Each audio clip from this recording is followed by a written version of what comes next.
PIL is one of these examples I gave before. And other things which helps you to take quicker care of your kid. There are papers showing that this jump in the technology had actually increased the fertility rate. I guess clothes washing machine is a good example. So if you had to wash the clothes by hand, you had to spend a lot of time. Now you can put it every day there. So having a next child is less costly for you. So you're tending to have more children. You have more children, you tend to work less outside. So there's an interaction between these elements. If you put them together, theoretically you can have both answers. Higher technology at home, women working more or less. These are the fridge, dryer, dishwasher, microwave, washer, and vacuum. Okay, we have time for power of PIL. The third explanation. So I'm putting together, different papers and theories people talking. They may have overlaps. A nice observation. This shows the share of, the share of women in other majors, the usual majors, has not changed that much. There is a change, of course, but the change in the professional degrees, which they define this paper, it's a very famous paper. They define professional majors as medicine, law, dentistry, and business. These are mainly graduate school kind of education, which requires a lot of time during a short period of time. So you should spend 2, 3, 4 years, working heavily to get these degrees. And if you look at the share of the women participating in these programs, we see a huge jump. Look at here. Almost like 2,000% or 1,500% increase. You don't see it in other fields. No? So one explanation for that. Why it could happen? So let me jump from this. This is average human capital of women. And someone came with an explanation. So there are other explanations, abortion laws, etc., etc. But the power of PIL got the highest explanatory power. So people took American states. We know that the regulations for contraceptives at 60s and 70s were different between different states. So the more conservative states forbidden it for single women to acquire the contraceptive pills. And some others, opened it. So we have a variation over a decade when the states, one by one are joining this liberation of access to pill concept.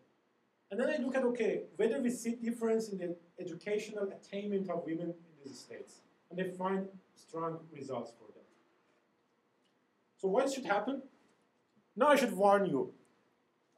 I was in a conference last week and someone was using similar framework. I had this comment also there.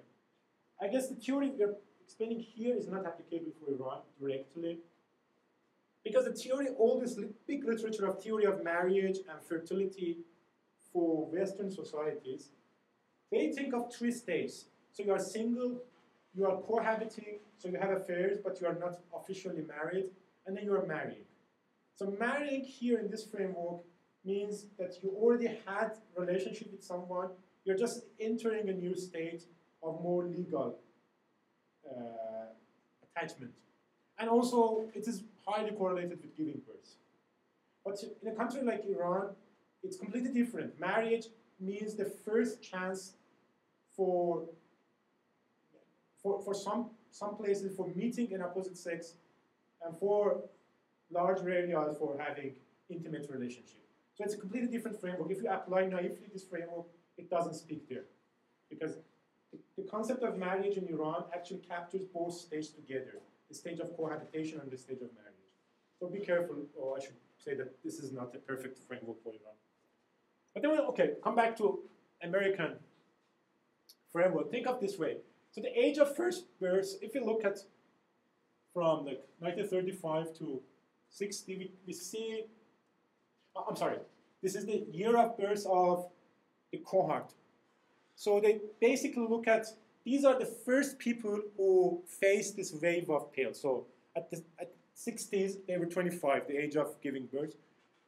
And then we move to younger generation, and we see that the fertility rate, or the first age of giving birth, declined significantly. The fertility rate also the same. So it used to go up, and then we see declining a lot. Sorry? Yeah, after that, this is a puzzle, why it happened. The baby boom, right after Second World War is understandable, but it continued for a decade. And then right after the introduction of pill, it declined significantly. That's why they, in this article, they call it the biggest invention of the human history. So why should pill has such an effect on human capital and wage and all these things? Simple. There is a direct effect, first of all. So think of a young woman at the age of 22. So she, suppose it's 50s, there was no easy way of preventing pregnancy. So she had to think of two alternatives. Either to engage in marriage and therefore accept a very high chance of getting pregnant. And if you are at the middle of your medical education or law education and you become pregnant, your career is almost dead because you have to leave the school for 2 years and then you come back. It's very difficult to catch up. So the trade-off you had to think about was either to accept marriage and then take this risk of leaving the school, or postpone marriage and continue education and then try to marry 5 years later. So of course, postponing marriage has its own cost. You have to bear all this emotional cost of being single and so on and so forth. So you're trading off these two costs. This was the first effect. Second one, think of a society. This is very, very relevant for Iranian society, the second one. Think of a society where the average age of marriage for women is 22. And you say, okay, no, I want to finish my PhD and do my postdoc, get my medical degree, do my specialized education, and then marry. So I want to marry at the age of 32. What happens to you? You're not beautiful as before. That could be one. If the custom way is that you marry at the age of 22, when you become 32, the chance of matching is quite low because all your possible matches already married before, right? And I have seen this phenomenon very obviously. 60s, I remember, those ladies who wanted to spend more time on their career, they usually lost the chance of marriage, or they had to wait a long time to find someone proper. Now think of the current situation of Iranian society. So the average age of marriage is 27, 28, 29. So you wait until the age of 30, you won't have any risk of losing the marriage market because your mates, in the male part, you're waiting for people. So there are many single men on the other side, so you can easily find your mate. So the pill came and brought these two effects. First of all, you can engage in sexual relationship without taking the risk of becoming pregnant. So therefore, more people can take. So less people need to sacrifice their sexual pleasure because of education. Now people can have them together. Second, people are less worried about the marriage market after finishing their education. Totally, it gives more incentive for female students to go for this more time-intensive thing. And I have a theory for Iran. It's my, this raw feeling that we also see this effect for Iranian women. Think of this way.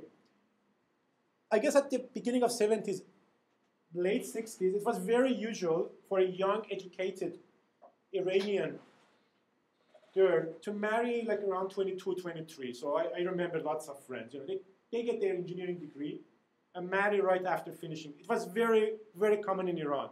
People go for what we call khastegari in English. I don't know if there is any word for that. So people go and propose marriage to Iranian young girls, and usually the constant answer, okay, I want to finish my bachelor and then, This was like typical answer. It's not anymore. So I remember many people, they did this decision. So finish their bachelor, married, and then because the contraceptives were not available, or they were more costly, less reliable, the chance of pregnancy was quite high. So people become pregnant, so they have to leave the labor market for 2-3 years. And if you have studied computer engineering,